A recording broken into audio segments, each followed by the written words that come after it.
1. Moundsville Penitentiary.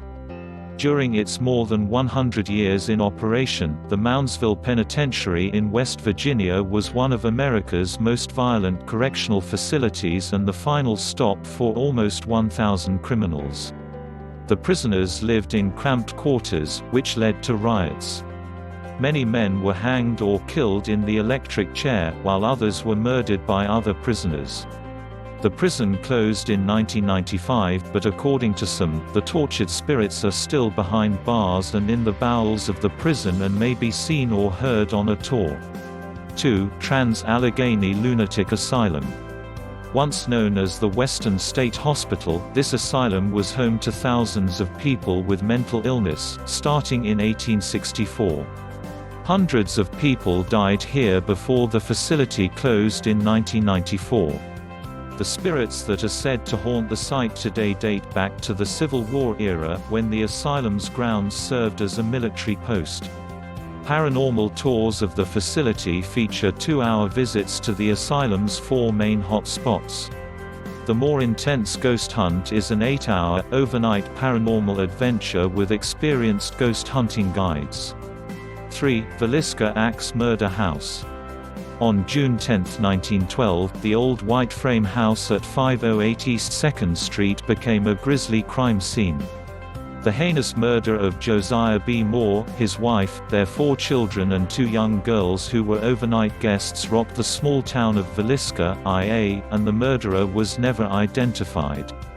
Over the years, residents of the home reported visions of a man with an axe, children crying and unexplained paranormal activity. In 1994, the home was restored to its original condition with no indoor plumbing or electricity.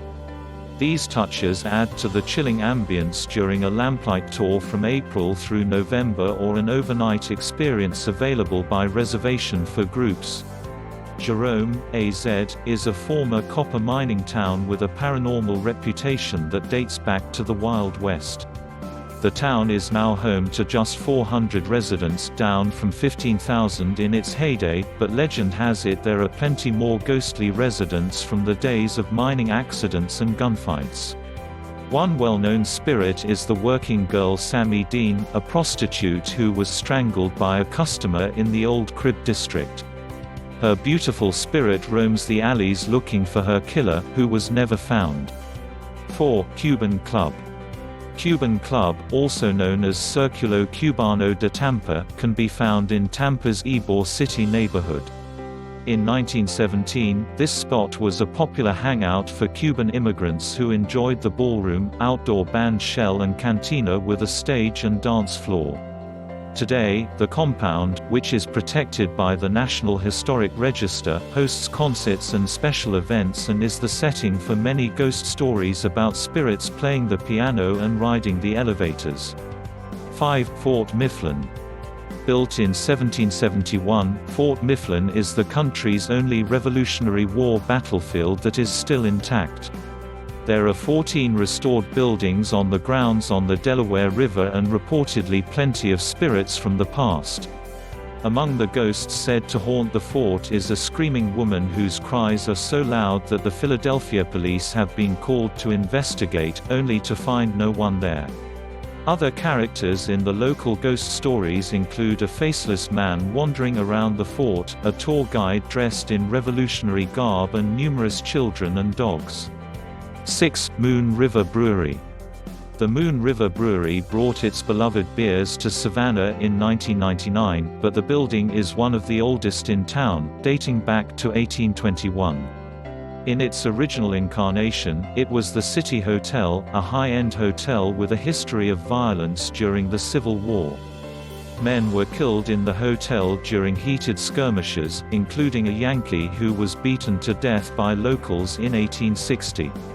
Some bar patrons today say they've seen bottles mysteriously fly through the air and have witnessed guests being pushed, touched and even slapped by unseen forces. One resident apparition, Toby, is said to skulk around the billiards room looking for the next great bar brawl. 7. The Sultan's Palace. The house at 716 Dauphine Street is a classic French Quarter beauty with classic wrought iron balconies and a large courtyard.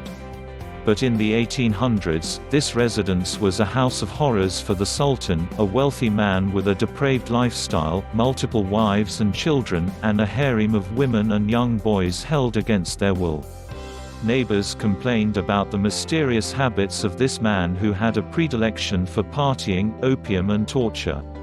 But the greatest mystery in the house was the Sultan's demise, when he was buried alive in the courtyard after his family and harem were hacked to pieces in a bloodbath by an unknown perpetrator. Today, his angry spirit is thought to be responsible for the unusual noises, loud music and strong incense smells that waft from the home, as well as unwelcome advances on past female residents who swear the Sultan is still up to his old tricks of groping female visitors. 8. Calcasieu Courthouse. Toni Jo Henry has been the talk of the small town of Lake Charles since the 1940s, when she killed a man in cold blood. Just as notorious were her stunning good looks.